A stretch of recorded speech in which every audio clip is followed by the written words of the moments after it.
So here's the thing everybody keeps ignoring. The tiny moment that looked meaningless, but in reality gave away more than months of headlines, more than hours of interviews, more than any royal press statement ever could. And it all started with one small object, a microphone. When Prince Harry held that mic on stage and didn't pass it to Meghan, it wasn't just an awkward oversight, it was a statement, a refusal, a shift in energy that millions of people could feel without quite knowing why. For years, Meghan had stepped into Harry's spotlight with ease, sometimes even taking control of it, but this time the rhythm broke. He didn't hand it over, he didn't even glance at her, and the silence that followed screamed louder than applause ever could. Meghan, ever the actress, tried to cover it with a wide smile and an effortless walk forward, but the body language betrayed the reality. Her outfit was wrinkled, her timing was off, and her presence felt forced rather than welcome. The crowd hesitated, the claps never came, and Harry's eyes locked forward as if determined to ignore the interruption. One mic, one moment, one refusal, and suddenly the entire illusion of unity started to crack in plain sight. The press didn't cover it, of course. Mainstream outlets stuck to their well-worn script, still painting the pair as a power couple breaking rules and building their own empire. But reality was different. Meghan wasn't even scheduled to be there that night. She wasn't on the official list. Yet she appeared on stage as if the moment belonged to her, and the reaction was anything but supportive. Harry looked like a man who had seen this before, his shoulders tense, his expression one of reluctant endurance. When Meghan tapped him on the back, the look on his face said everything words couldn't. Here we go again. The romantic image the press clings to wasn't visible in that moment. What was visible was tension, distance, and a subtle refusal to share the spotlight. At the same time, another detail slipped through the cracks of international coverage, a detail that most people missed because it wasn't flashy or dramatic, but quietly revealing. In correspondence with the government of Ukraine, Harry was referred to as His Royal Highness. That might not sound like much, but remember, that's the exact title the palace supposedly stripped from him, the very words he was no longer supposed to use. And yet, there it was in writing, officially recorded. What's more, Buckingham Palace never corrected it, never issued a statement, never demanded a retraction. For a family that treats titles and protocol like weapons, silence is never accidental. It meant something, and what it meant was that Harry is not as cut off from the institution as the public has been led to believe. If other governments are still addressing him formally, it's not because they made a casual mistake. In politics, protocol is calculated. This was no error. This was acknowledgement. Put those two details together, the microphone that never changed hands and the title that reappeared on foreign soil, and the picture becomes more complicated. On stage, we see a man tired of being overshadowed, holding on to his voice, maybe for the first time. Off stage, we see a palace, quietly keeping him close, not admitting it out loud, but refusing to erase him entirely. Harry isn't as free as the California sunshine narrative suggests. He travels with palace aides, not just private staff. He appears at official ceremonies where protocol still wraps him in the royal net. He is half in and half out, a liminal figure caught between rebellion and duty, independence and tradition. Meghan, on the other hand, is in a very different position, and that difference is starting to show. Take the Kevin Costner event, a perfect example of the unraveling. Meghan wasn't on the list, she wasn't scheduled, yet she strode onto the stage like the cameras had been waiting just for her. The atmosphere shifted, not in awe, not in admiration, but in awkward discomfort. Security didn't intervene, but nobody clapped. Cameras kept rolling, but the silence was deafening. Meghan smiled harder, held her ground longer, but when the spotlight didn't follow, she stormed off with that too bright grin cracking the moment she was off stage. Witnesses later whispered that her frustration exploded behind the curtain, the mask slipping, the tension obvious. And Harry? He played the same role he always does, silent, supportive, on the surface, but no doubt taking the weight once they were alone in the car. This is the dynamic now. Meghan once commanded every frame. She could turn the dullest appearance into a headline, spin criticism into empowerment, and keep the cameras hooked on her every move. But lately, the formula isn't landing. Instead of fascination, her entrances bring confusion. Instead of applause, there's hesitation. Instead of control, there's rejection. Harry, once the wild-hearted royal who charmed the world with his humor and rebellion, now appears cautious, worn down, a man rehearsing his lines, yet doubting them the moment they leave his lips.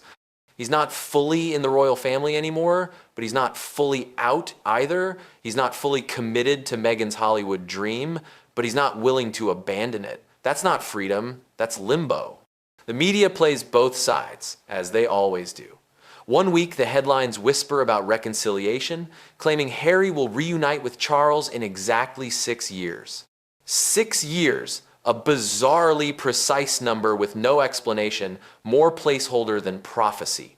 The next week, they publish leaks about Meghan's alleged frustrations, her supposed tantrums, their potential split. It's not journalism, it's bait. The press knows conflict sells. Push unity one day, collapse the next, and watch the clicks pile up. And Harry and Meghan take the bait every time, responding, posturing, oversharing, trying to control a narrative that keeps slipping further from their grasp. The palace, meanwhile, does nothing. That's not laziness, it's strategy. Silence is the most powerful move in chess when your opponent can't stop making noise. Back in the UK, the royal machinery moves without pause. King Charles continues his role with practiced calm. William takes on more responsibility with steady confidence. The palace doesn't even bother issuing clarifications when Harry or Meghan speak. Why should they? Every time the couple fuels the fire, the institution looks stronger by comparison. The story in London is stability. The story in California is chaos. And slowly, the world notices. Meghan's great power was her ability to reframe, to spin narrative. She could walk onto a stage and turn a misstep into empowerment, an exclusion into victimhood, a criticism into a rallying cry. But that magic only works when the audience is willing to believe it. The audience isn't buying anymore. You can't play the victim when you're forcing yourself onto stages you weren't invited to. You can't claim silencing when your every appearance is carefully orchestrated for maximum exposure. You can't promise authenticity when every smile looks like it's hiding frustration. The contradictions are too visible, the spin too obvious. Harry, for his part, looks exhausted. Not tired in the physical sense, but drained. The kind of exhaustion that comes from years of biting your tongue, years of defending what you no longer believe, years of standing in the middle of a tug-of-war you can't win. The fairy tale was supposed to be about escape, about freedom, about carving a new path. And at first it worked. They got the Netflix deals, the Spotify contracts, the Oprah interview, the magazine covers. But fairy tales fade when the story stops evolving. Now the narrative is stuck.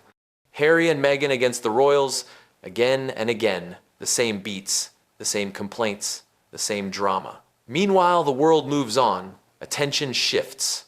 Relevance slips. That's why every small gesture matters so much now. Because when the bigger narrative stalls, the only thing left are the cracks in the performance. The microphone that didn't move. The audience that didn't clap. The title that wouldn't disappear. The silence from the palace. And here's the deeper truth.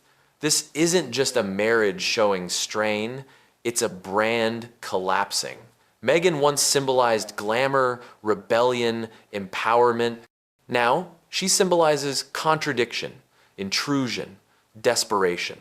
Harry once symbolized charm, mischief, relatability.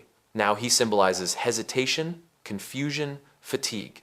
Together they once represented a new beginning. Now they look like a fading headline, clinging to a story that no longer sells. The royal family doesn't have to fight them. All they have to do is wait. The silence is their weapon. Every awkward misstep Meghan makes, every weary glance Harry gives, every overhyped article that collapses under scrutiny strengthens the palace by comparison. But behind the spectacle is something sadder. Strip away the politics, the power, the PR, and you see two people who thought they could beat the system, two people who believed love and ambition were enough to rewrite centuries of tradition, two people who thought California would give them peace, Instead, they've found themselves in a limbo of contradictions, half in, half out, trapped between a past they can't escape and a future they can't quite build. The fairy tale didn't end in an explosion. It unraveled slowly, in awkward silences, in wrinkled dresses, in applause that never came, in a microphone that stayed in Harry's hand. And maybe that's the real story here. The fall doesn't happen with one dramatic headline. It happens with 100 small details piling up until the truth can't be ignored. The mask slipping, the charm fading, the power shifting. So when you think back on that moment, that mic that didn't move, remember what it really meant. It wasn't just a glitch. It was the loudest, quiet gesture of all. It was Harry reclaiming a piece of himself. It was Meghan realizing the crowd wasn't buying it anymore. It was the palace watching in silence, knowing time would do their work for them. And it leaves one final question hanging in the air, a question no headline has dared to ask directly. If a single missed handoff can expose this much, what happens when the next moment comes? When the next silence speaks louder than words? When the next protocol slip reveals the truth? The story isn't finished, but the ending may not be theirs to write.